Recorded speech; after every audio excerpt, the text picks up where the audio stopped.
Hello, my name is Paul Steensland, and I'm a reference librarian at the St. Louis County Library. And our topic for discussion this evening is the Great Resignation.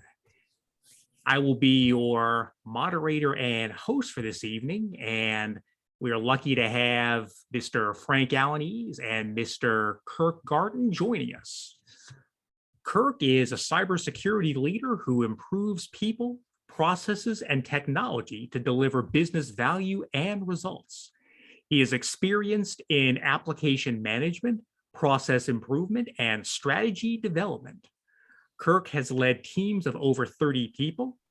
Kirk has been part of NHPC Employment Ministry, helping people find employment by providing speakers and presentations on resume writing, interviewing, LinkedIn, elevator speeches, and other job search topics.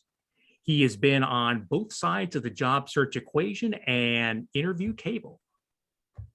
Frank Alaniz is an Air Force veteran, mentor, and project manager with over a decade of successful experience in project management, public speaking, and workforce program development. Frank specializes in workforce programs, human resource technologies, and workforce analytic tools. Frank regularly develops hiring campaigns to assist employer and job seeker interaction and is a contributor speaker to the Missouri Association for Workforce Development and Professionals, Business Persons Between Jobs, and Beyond Networking STL. Gentlemen, thank you for joining us this evening. Thank you. Let's start off with probably the most basic question. What is the Great Resignation? And gentlemen, either one of you can start us off. Frank, you want to take it first? Yes, I will. So the Great Resignation was coined, but I'm not really sure the Great Resignation is actually a resignation across the board with everybody. It's basically job seekers who have found other thought processes than just going to work. It's more of a quality of life change for most job seekers than an actual, I'm going to quit my job because, I don't want to work here anymore as an answer. And I pulled some statistics. And so I kind of like to go over those, if you don't mind, Kurt. Sure. Real quick here and talk about some of these stats. The Pew Research Center did a survey back in November of 2021 and found that a majority of the workers who quit their job, or 63%, indicated that low pay was the biggest reason.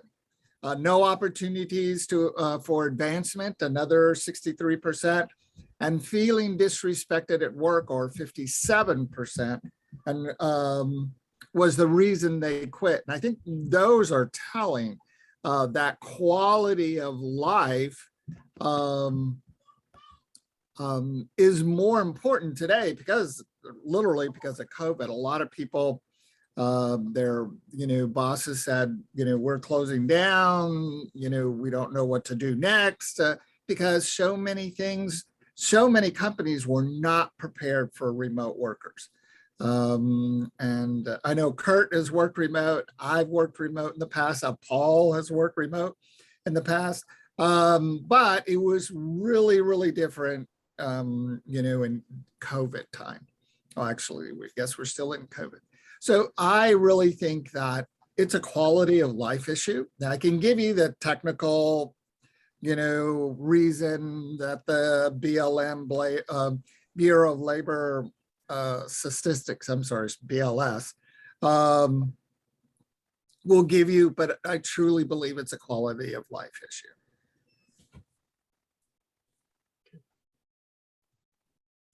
Well, I'll add on to that a few thoughts. I think a lot of it is, the continuing trend that was just kind of aggravated by COVID and the work from home and stuff like that. But I think a lot of it has been, employers need to be careful about their workplace culture. They need to be careful about how they treat their employees. And to me, there's always an ebb and flow in the market. But to me, the smart employers are the ones that take care of their employees, whether the job market is good or bad. And also, though, the smart employees on the flip side do what they can to keep their skills up to date, themselves marketable, and keep their networks alive and running well, so that when the opportunity comes or when they feel the need to move, they have the skills. Because I've always told my team members that whatever you do at work that adds value at your current company is also the same type of things that'll add value to any other company. So as long as you are adding value and you can demonstrate that, then if you're not being taken care of at your current employer, then you're in a better position that, to move elsewhere, because you can say, hey, I'm a contributor. I have these skills, they're transferable, and away we go. So I feel like the COVID, the pandemic, has really just exacerbated, if I could use a big word that I might not be able to pronounce well, a lot of the underlying trends that were always going on, that, people were feeling disrespected or not appreciated at their work. They weren't feeling part of the team and that type of stuff. And so when they had a chance to pause and reflect, they kind of said, hey, let's jump, let's make a move. What Totally. we found in the past as well is that people were really reluctant because of not necessarily the job market. The job market has always been robust for the last 10 years plus. But they were afraid to, because of the way companies did business. You showed up at work, you did your time, your half-hour lunch, you went home, and it was all a routine. And then so when COVID hit and we started seeing a lot of applications going, or companies going remote, a lot of people figured that, this is for me. I have, again, my quality of life has changed, and we could go over a ton more statistics, but like Kurt said, it's about what your worth is to your current company and how much you're worth to your next company. And we've always advocated that if you understand not how much money you want, money will eventually come. It's how much are your skills worth today versus next week or next month or current company or future company. And that's what you need to understand in today's Great Resignation thought process. Makes sense to me. It sounds like the Great Resignation really isn't something new. It's just more of a change of awareness among employees and in many cases among employers. Correct. I think so. If we look at the industry trends across the board, we've always been in that, I want to say 1 million people quitting each month for whatever reason. And that's not retiring, and that's not your temporary job ended. And that's people who weren't fired. These are people who left through their own decision. The Great Resignation actually just, again, increased that methodology, or those numeric values, and pushed them as high as September of last year was 4 million plus quit. But we also need to take a look at the reasons why they quit. And, again, and I think we'll talk about this a little bit later, the industries that they're quitting from. So it's not necessarily systematic across the board. And then we also have to look at where those individuals are coming from, and then discern your value. Again, this value, I'm going to talk about that a lot this evening, what can you offer me? This is, yes, it's about you, but you need to talk to me about the employer, your hopefully new employer. What can you do for me? Back in the olden days, we used to talk about, oh, I worked for Boeing. Yes, I did. Oh, I worked for Ralston. Yes, I did. Oh, I worked for, whoever. Yes, I did. But what value did you take from there that you could now impart on my new position, hopefully new position? And one of the things that I think the pandemic drove home with the work from home and the flexibility like that was, if companies had any doubt that they were competing in a global talent pool, market, that drove it home in the sense of like, hey, I don't have to be in St. Louis. I don't have to be in Dallas. I don't have to be here. So if a company was under the illusion that they were in the aerospace industry and all they had to do is compete with, Boeing and other aerospace industry companies here in the St. Louis area, if they were that slow in their thinking, they really, got a jolt to wake up and say, hey, wait a minute. I am competing against the Amazons. I'm competing against the Microsofts, you name any company, because if I can move a job an inch, I can move it 2 miles, I can move it 100 miles. And so just like offshoring, I think it just kind of drove home the point, hey, you got to go where the talent is. And the talent is all over the place. Absolutely. We have employers today struggling to bring the right people on board, not necessarily the qualified person, but the quality person, because they are still hiring in the old methodology. We need to be cognizant of what employers are asking for when you're looking at those job postings. And then you need to make your wants and needs known at the time that that recruiter reaches out to you.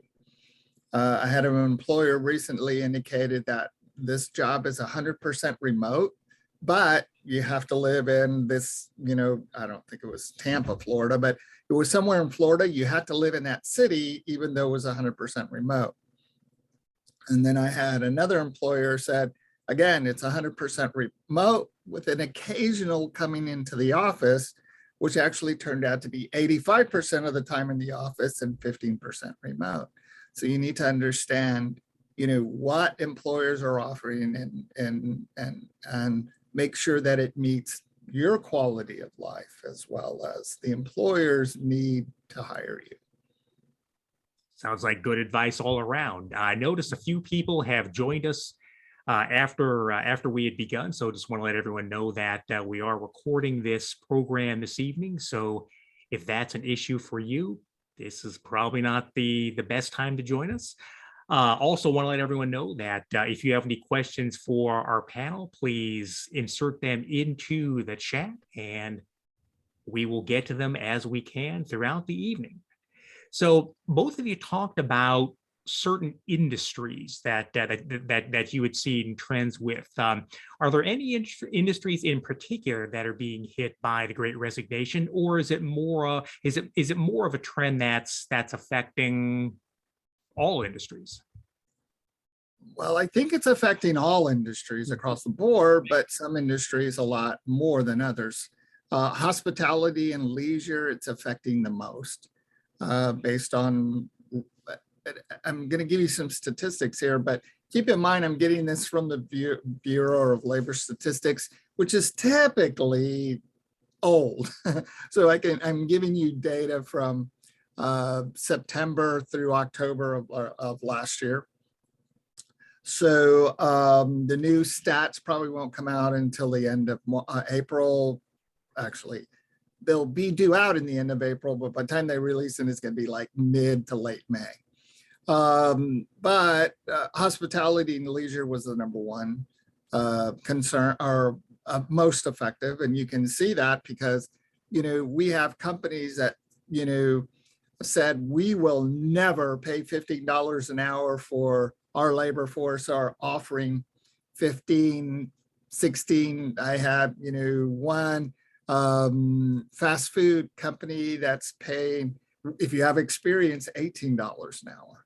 Now, are you going to get 40 hours? Probably not, but it was better than pre-COVID, which they were paying you $8.25, maybe $9, so tops there. We have to take a look at everything. If we want to delve in a little bit more on industry stats, let me pull up my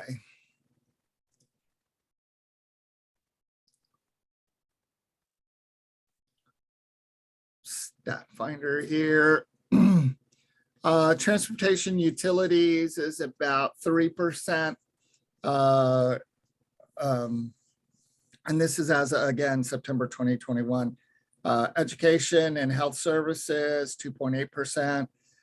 Information is about 1.5%. And then government, which was the lowest of the common denominators, was actually at 1%. That was affected by the Great Resignation. So it's kind of all over the board. And keep in mind that 1% of the government, typically in the state or even with the Fed, that they are the highest employer per region. So if we look at the state of Missouri, the state employs a ton of people. So if you take 1% of that, that could affect a lot of regions across systematically. But you can see, leisure and hospitality was greatly affected because your favorite bistro you couldn't get to because they had no workers, or I've had a lot of friends of mine that work in the hospitality industry and hours cut dramatically, or they would, instead of working from 10 o'clock in the morning to midnight, they're working from 7 o'clock at night to midnight because nobody eats during the day, so lots of things going on. So by industry, it really kind of depends on where you're at and what you want to do. And what I've seen, at least with my company, and specifically I'm hiring within the IT space, is, and I don't have the stats to back this up, but kind of some of the things we've already been talking about is that one of the first questions, if not the second or third question, is, hey, can I work from home? They still might ask about salary right up front, but often sometimes they'll even lead with, hey, can I work from home? Or then they'll ask, what's your COVID protocol, and what's your work from home protocol, that type of stuff. So, work-life balance, quality have always been part of the conversation. I just think that they come up a little faster, a little quicker. And I'm seeing a little bit more where people are willing to just toss their resume into the queue, as where maybe in the past they would sit there and go, hey, I'm not that qualified.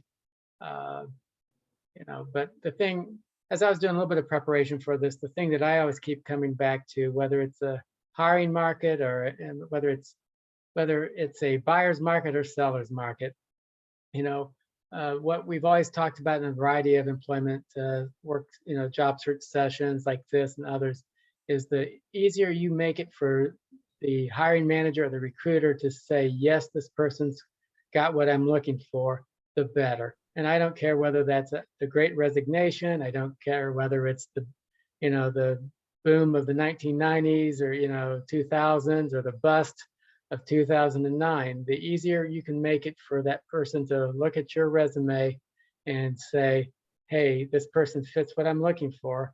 And you guys probably have been in various employment sessions like this, but always stop and think about the poor individual on the other end of having to read your resume.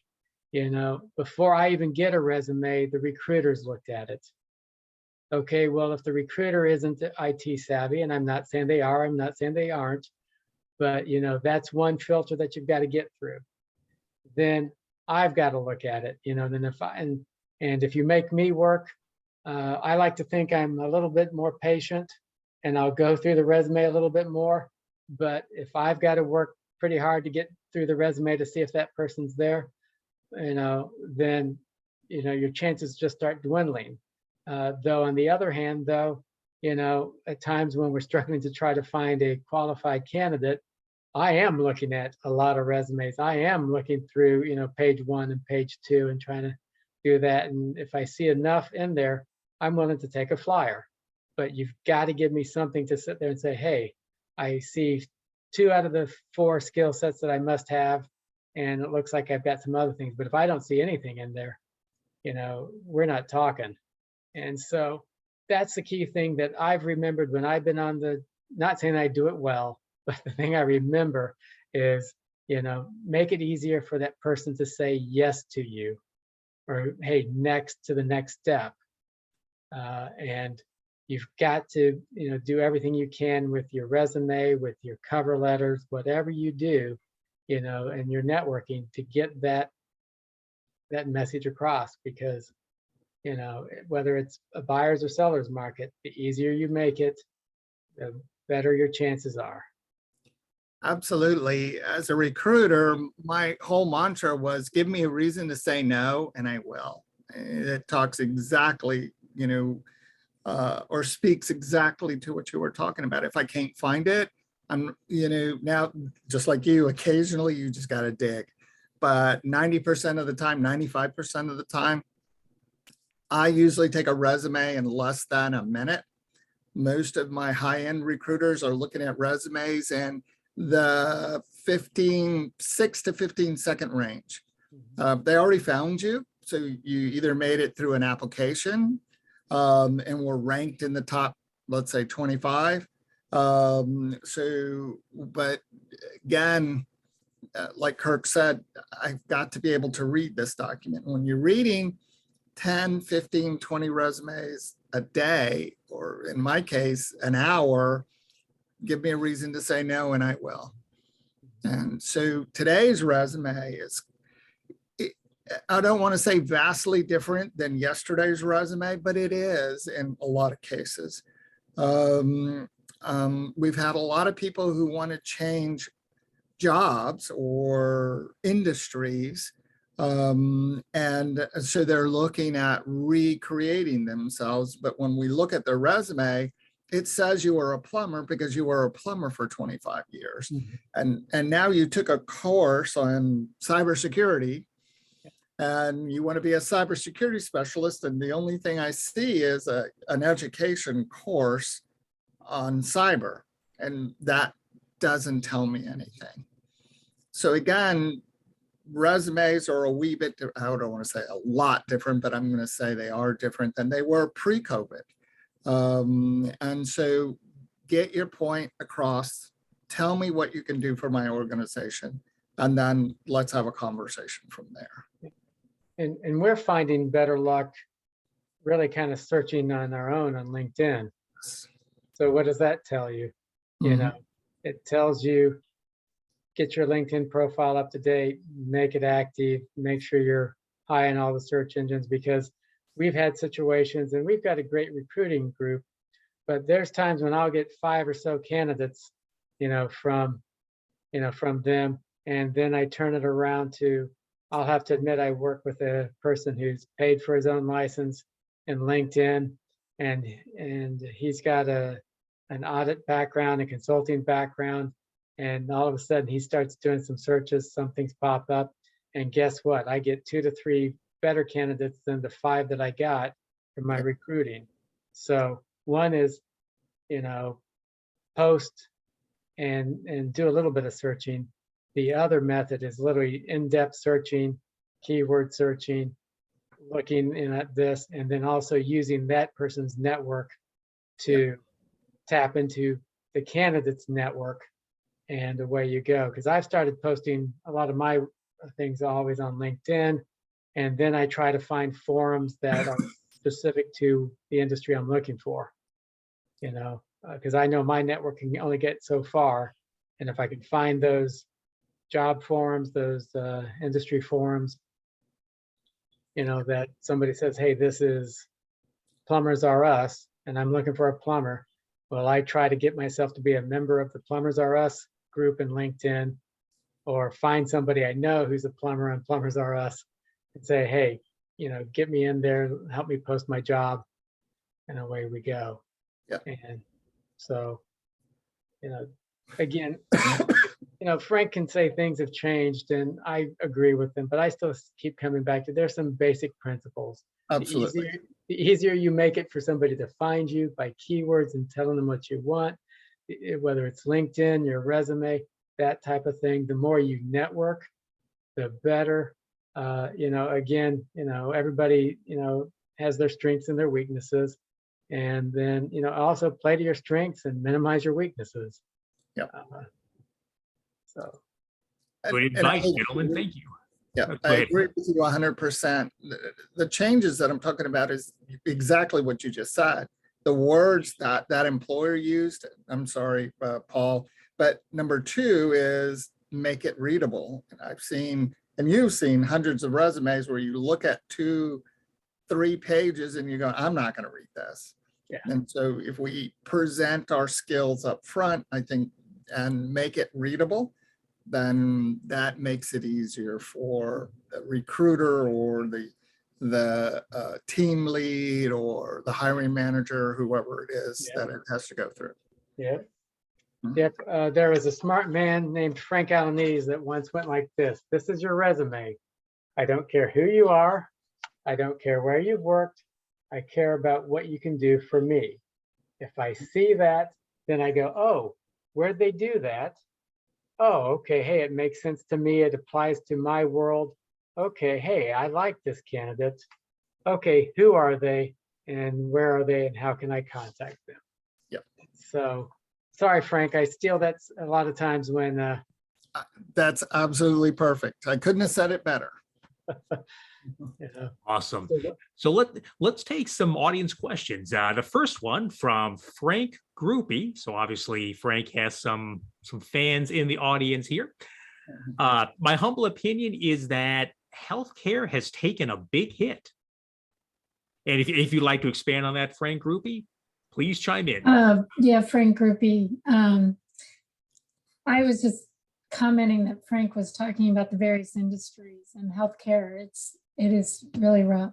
And so all of us who are still in healthcare, it's even more work. So you have even more dissatisfaction with people who are staying. So it wasn't a question. It was just that hoping to add to the conversation. But you're absolutely right. Healthcare is probably just like hospitality and leisure has taken a huge hit. And not only in the hiring practices, but in not so much of the Great Resignation. In other words, people dropping out left and right, which they are, by the way, and we all know that. It's more of that quality of life. We've had so many individuals who were anti-vax, and we had so many companies that mandated. And so a lot of people weren't quitting, but they were terminated for their beliefs and whatever those beliefs happen to be.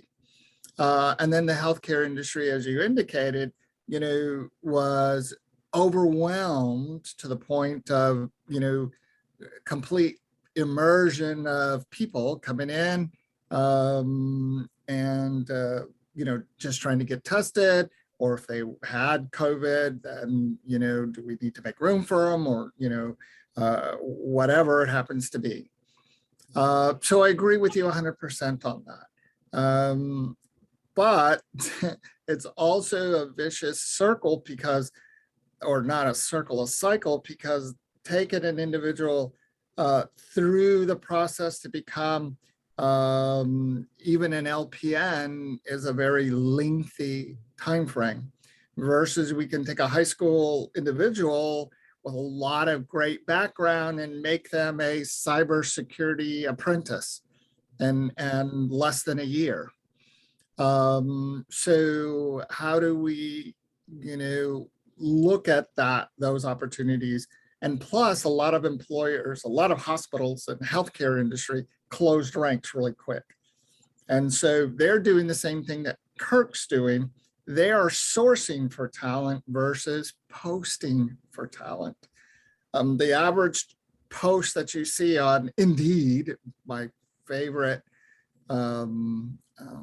job board that I hate to tell people about is 350 applicants per job. Now, that doesn't include the company's website where if they posted the job.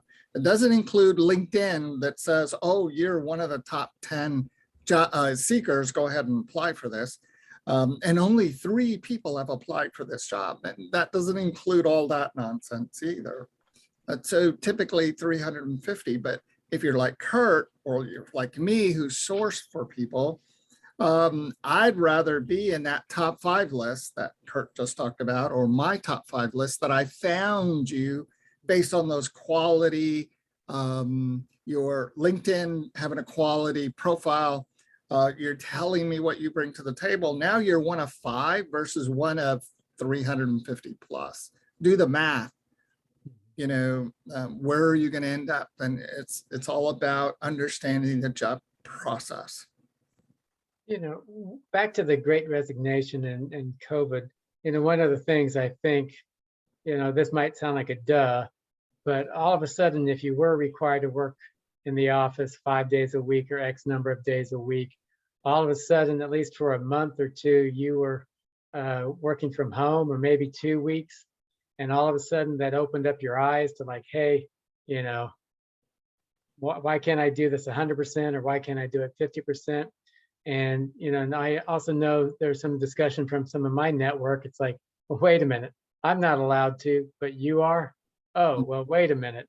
Your job and my job are pretty darn similar. I'm an IT person, you're an IT person, and I don't have to be sitting there on site to plug in, you know, hardware or whatever. Why are you working from home and why am I not? You know, and so I think, you know, back to kind of what we've been discussing a lot tonight, if you weren't already having some quality of life discussions or thoughts, you know, that was something, because I remember definitely hearing somebody sitting there go, well, wait a minute, everybody else in my office gets to work from home. My boss says I can't. Yeah. You know, and so, Oh. Go ahead. Yeah, we have run into that more and more and more, especially in about the last 6 months when employers are starting to, you have to come back to the office.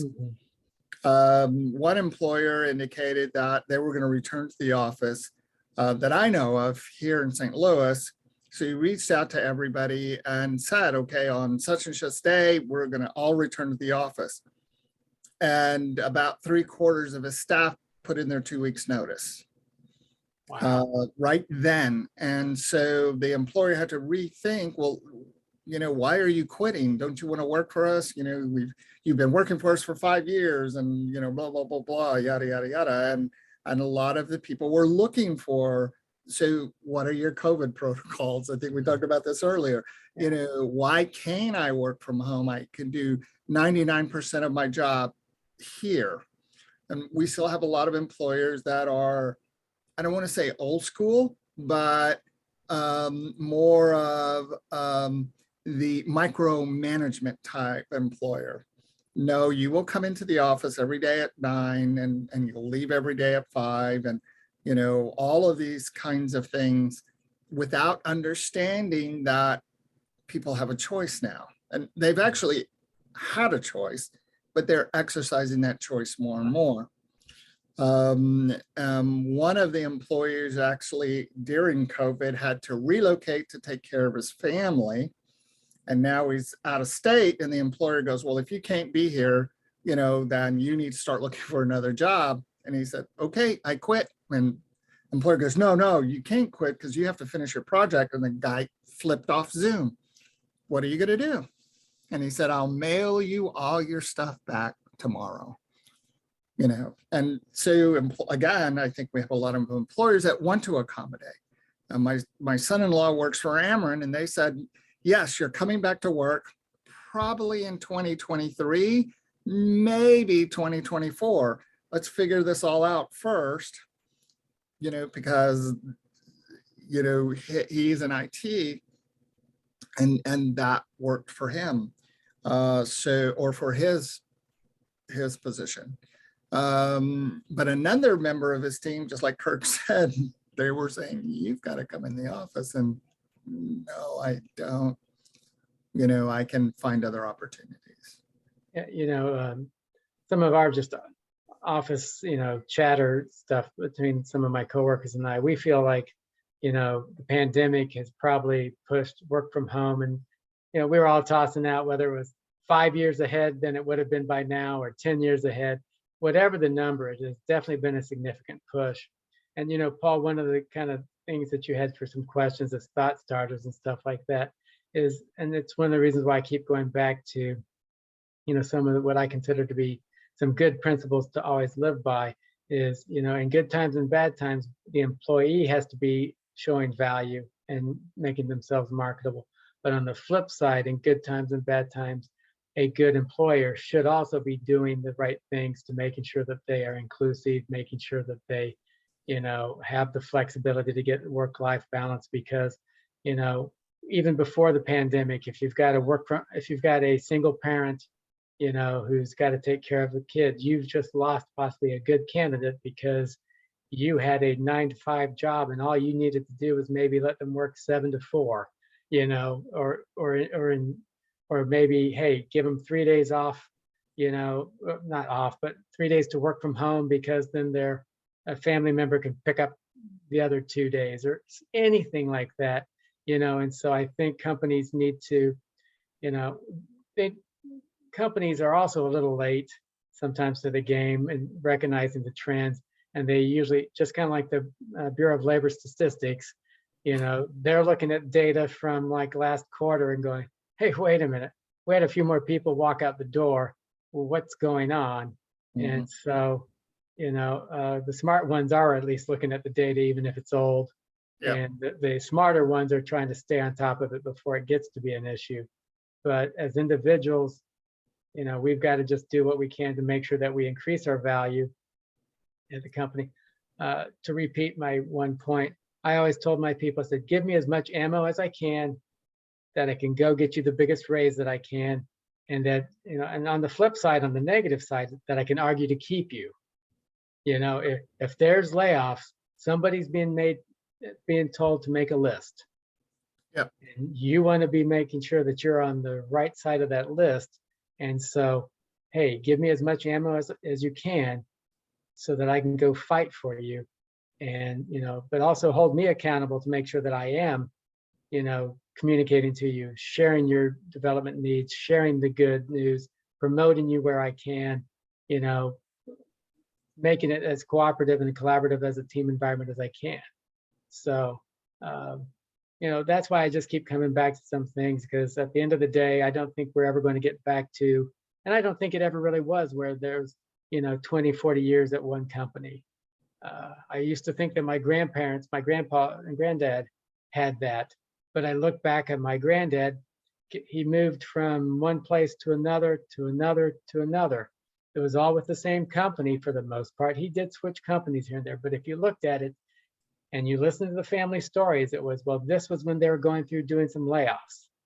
And they were told that they were either going to be laid off or they could go to site XYZ and state ABC, and so when I look back on some of the family stories, it's like, oh, hey, some of this has been going on for generations, probably even before them.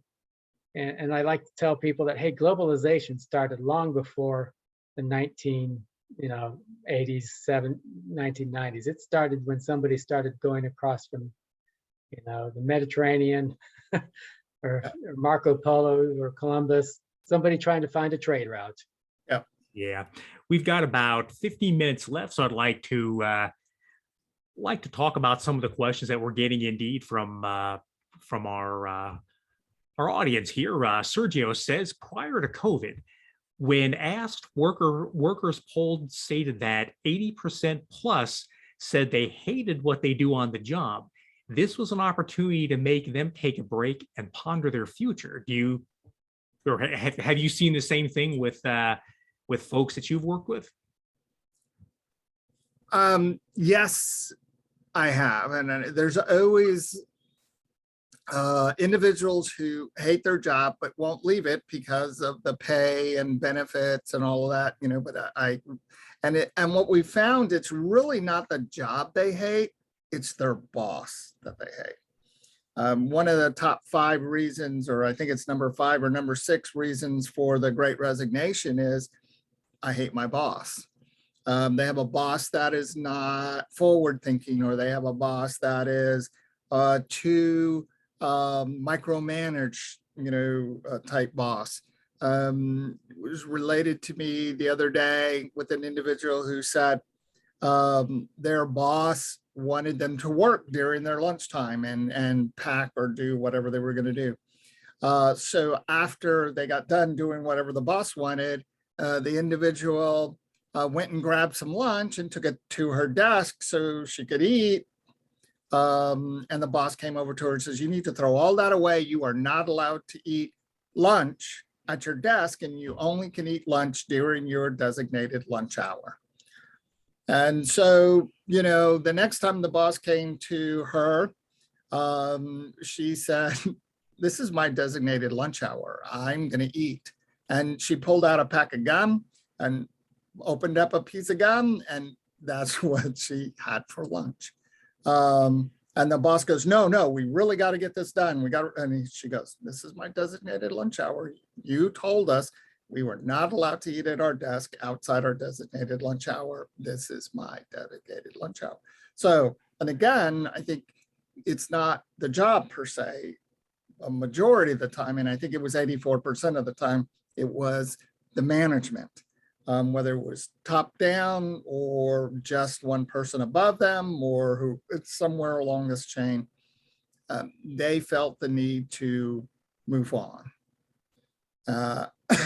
And so I think that you're always going to have that.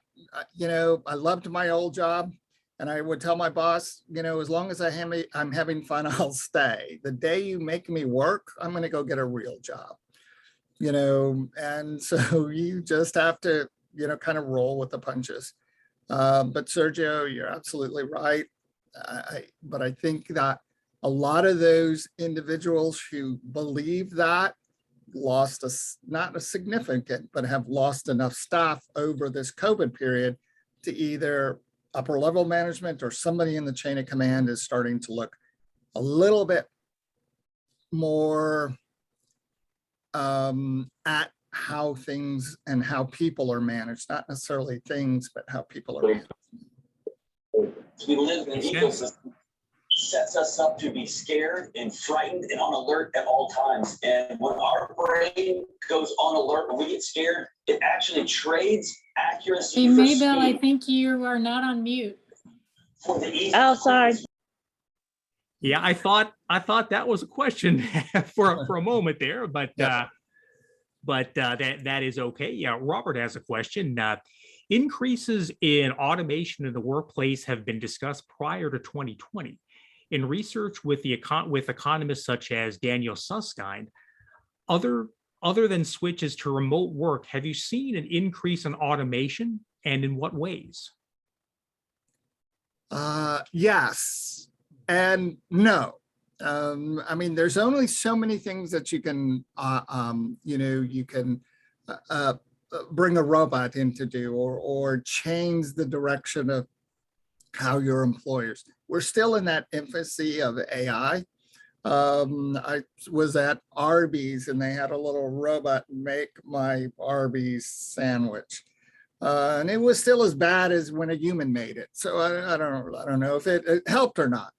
I really shouldn't say that because I don't eat Arby's, my granddaughter does. So anyway, we have to understand that there are always going to be advances in technology. Just think back in the old days when you actually had to dial your phone versus picking it up and going, hey, Siri, call somebody. Oh, wait a minute, my Siri just kicked in. But what do you do? I mean, there's always going to be something. Now, automation across the board. Yes, I've seen a lot of new technology come online but is it system-wide? Probably not. First of all, one of the most expensive things other than people in today's business world is automation. Just think of upgrading from Windows 10 to Windows 11. Most companies are going to it's going to take a couple of years, even though Microsoft says upgrade now.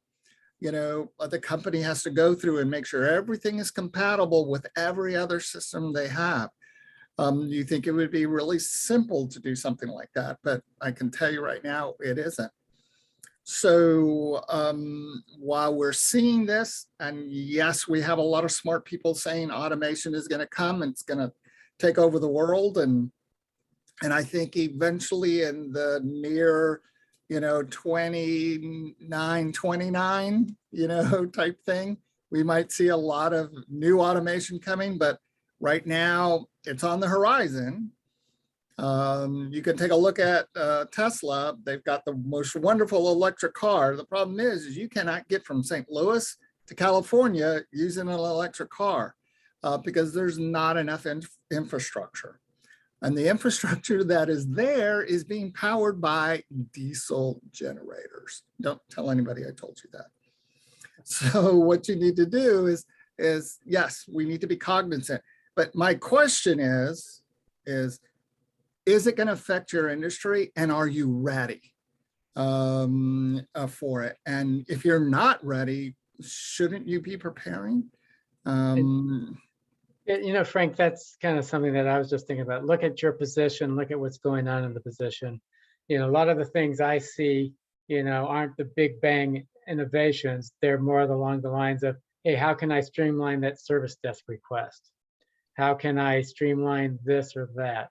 Look at where your position's going, look at where your company's going. Because let's say if you're on the service desk and they're looking at automating some more things for self-service, well, they're going to need a few less service desk technicians and stuff like that. Same thing like, with when you showed up at the grocery store over a decade ago and they had self-scanners. If you were a checkout person at that time, I'd be thinking, so look at those type of trends. The other type of thing I'd look at is not necessarily automation, but also see where things are going. And this as an IT example, I wish I could think of another one that's not IT, but Amazon and a few others and Microsoft are taking over data centers. Think of the cloud. Well, so therefore, if you are a data center technician or running a data center at your local company, and you have, and your company's even thinking about going to a cloud provider, well, then they're not going to need the 10, 15, 20, 30, 40, 50 technicians that they have at their data center, because that workload is going to be moving to that other data center that's run by somebody else. So that doesn't mean necessarily that the job may or may not go away, but it's moving on you. And you need to make sure that if you want to stay with it, you need to make sure you move with it, or also look at it and go, well, hey, wait a minute, if there is consolidation to all these mega data centers, then yeah, probably there are going to be over time less and less, data center technicians. So, what do I need to do to take care of myself? The most valued employee to any employer is somebody that has a knowledge of how that company runs. So using Kirk's example, if they're moving their to cloud computing and AWS is going to be running their servers, that means all those hundreds of racks of servers and miles and miles and miles of cable are going to disappear. But how can you be part of that next generation process? You've got skills, you've got abilities, you have internal knowledge about that company. I would be looking for, how can I move to the next level? Not necessarily cloud computing or AWS systems, but how can you move other ways throughout the system-wide network? Where else are you going to be a value-added internal client or worker for that company? To add to that just real quickly, just because you're outsourcing something, you still need to have somebody manage that contract. Yeah. So whatever is being outsourced, if you're the expert in that area for that company, you can usually position yourself pretty well to be, hey, you want an interface with the outsourcing provider, whether it's the Arby's sandwich maker machine or whether it's, the cloud or whatever. If you can get yourself into that type of position, because you know the company you work for, you know how they operate, you know how to talk to the vendor. So again, just kind of thinking a little bit outside of the box, or maybe not outside of the box, but pushing the boundaries out sometimes can give you a better perspective and help position you for the next one. Because the last person out the door in some of these things is the expert that they needed to do all the transitioning. And if you know your business, you could sit there and manage the contract for the life of the contract. Right. Very true. Jonathan makes a good comment. He says, is it me, or when someone gives an ultimatum and says, wait, it kind of rubs me the wrong way? And I totally agree with Jonathan. I mean, that just, if you're a boss and you're gonna say my way or the highway, and somebody chooses the highway, you can't say, hey, wait a minute, slow down, come back, let's talk about this. Maybell's got a good question, and it's a broad question. Why is the business world so hard to get into? It isn't really to get into. You just have to know the ins and outs, have a good mentor, have somebody that can help move you forward, somebody that understands your idea of a business plan, have a business plan, and test the market. I've had so many people over the years to say, I want to start my own business. Well, today is a great time to start your own business, but is the area where you want to start that business saturated already? So there's a lot of questions that you need to ask, and have a great mentor to help you navigate that business world. I've had, a good dozen friends of mine over the last 2 years through COVID have decided, I'm not going to work for XYZ company anymore. I'm going to start my own consulting firm.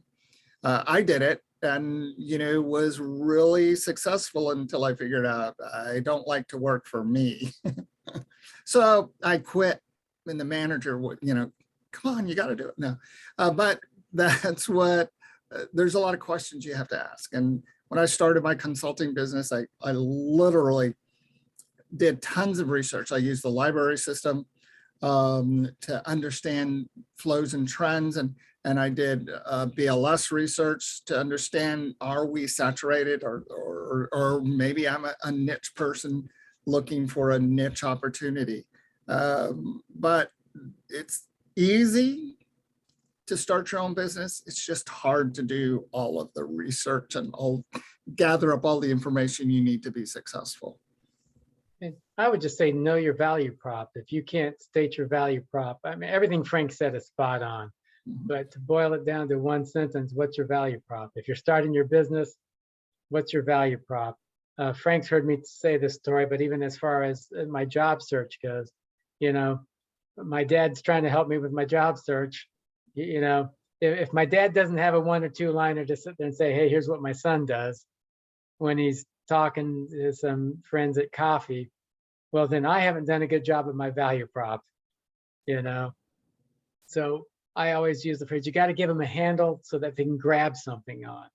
If I can't see what you can do for me, or if I can't see why I should buy your service, I might be dumb, I might be stupid, I might be slow, but if I can't see it, I'm not getting it and I'm not buying it, whether it's you as an individual or whether it's you as a business or service.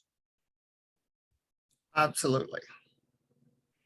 And Maybell has one final question, which again is another really good broad question.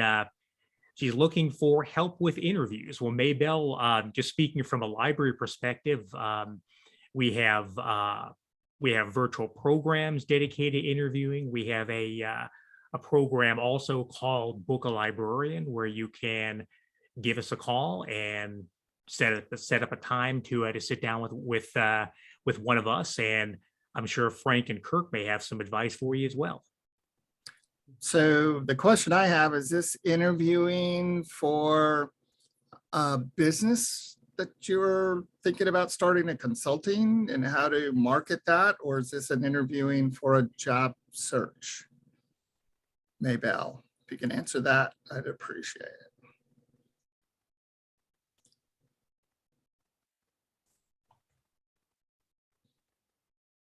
Okay, well, I'm going to assume that this is for an interview. For a job interview. Job interviews are like a handshake today.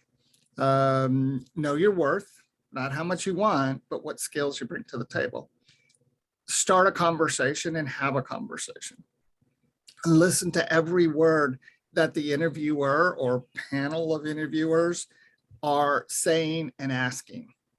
Never ask about salary up front unless they bring it up first. And typically that's going to come from the recruiting side and not necessarily from the interview side, even though the recruiter may do a technical interview with you.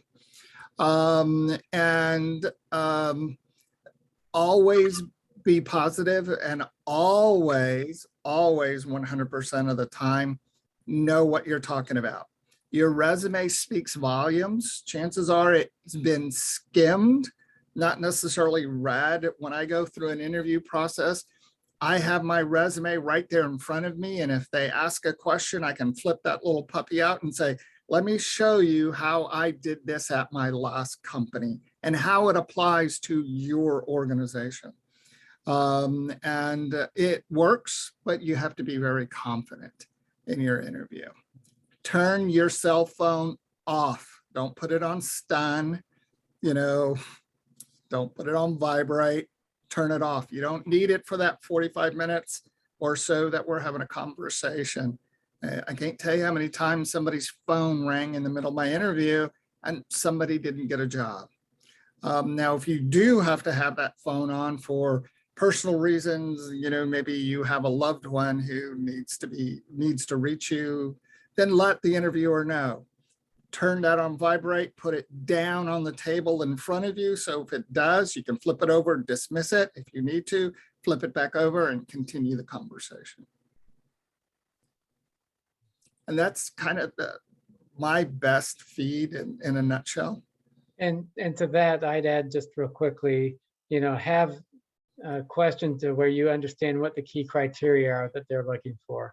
I've heard various opinions. Some people sit there and say, ask for the one top criteria for the position. I personally like to ask for, give me the top 3 or so, because if they say the top and only skill, if you limit them to one choice and they say, skill, public speaking, and I don't have it, then I'm struggling right at the get-go. But if I ask them for, hey, give me the top 3 or 4, skills or criteria, define success for this position, those type of questions, then that gives me insight, and I can take from there and spin every answer that I want back to one of those key points, and then also whether it's behavioral interviewing or regular interviewing, have your SMART stories or your SOAR stories where you state your situation, obstacles, actions, results. That always helped keep me focused. It helped me deliver a better story that showed value and contributions. And it, whether they said, tell me about a time, or whether they said, hey, I'm looking for, tell me what you did in XYZ. I go, oh, well, hey, let me tell you. Here's one of the things I did in one of my accomplishments. The situation was this, the results were that. Yep. And then one final thing, always have questions at the end. And again, focus more on the position, understanding it and stuff. Because one of my pet peeves is at the end of the interview where somebody goes, do you have any questions? And they go, no. And it's like, you've got the internet, you had, days to prepare for this. You're telling me that you don't have any questions, even about something that I just said this past 45 minutes, or something you read on the internet about our company. That's just, and then also look somebody up on LinkedIn. I look them up before I interview them, and I expect them to look me up. Yep. Absolutely. Well, gentlemen. Oh, Frank, did you have one more thing to say? Really, I was just gonna ditto what Kurt said, be prepared 100%. Kurt, Frank, thank you both for joining us, and everyone who is in the audience, thank you for joining us as well. Be sure to follow all of us on LinkedIn. I'm sure we'd all appreciate either a follow or a connection request. Please have a look at the programs that the St. Louis County Library offers for career transition. We'll be doing one of those, in fact, on Saturday. So I hope you'll join us for that. And I'd like to wish everyone a great evening. Thanks again for joining us. I'm sorry, one malicious plug. Sure. Next Tuesday afternoon, I am doing a resume workshop. What we're going to do is dissect why your resume isn't helping you get a job. If you would like to join us, I'm going to be partnering with our sister library system, St. Charles City County Library. And it's going to be either in person, if you'd like to join us, or virtual via Zoom. Reach out to me on LinkedIn and I will send you the link and you can join us. But it'll be from 3 to 4 next Tuesday afternoon. And Paul, I know you're trying to wrap up, but also feel free to reach out to me through LinkedIn. Also, I help run the NHPC Employment Ministry, so New Hope Presbyterian Church Employment Ministry. We meet the third Thursday of every month at 7 o'clock. We've been Zooming. And so you can ask to join that group on LinkedIn as well. So Paul, thank you very much. And I enjoyed it. And thanks for inviting me. Yes, thank you Kurt. so much. Thank you, Frank. And thanks again for everybody in the audience. Have a nice evening, everybody. Take care. Have a great one. Bye-bye. Bye.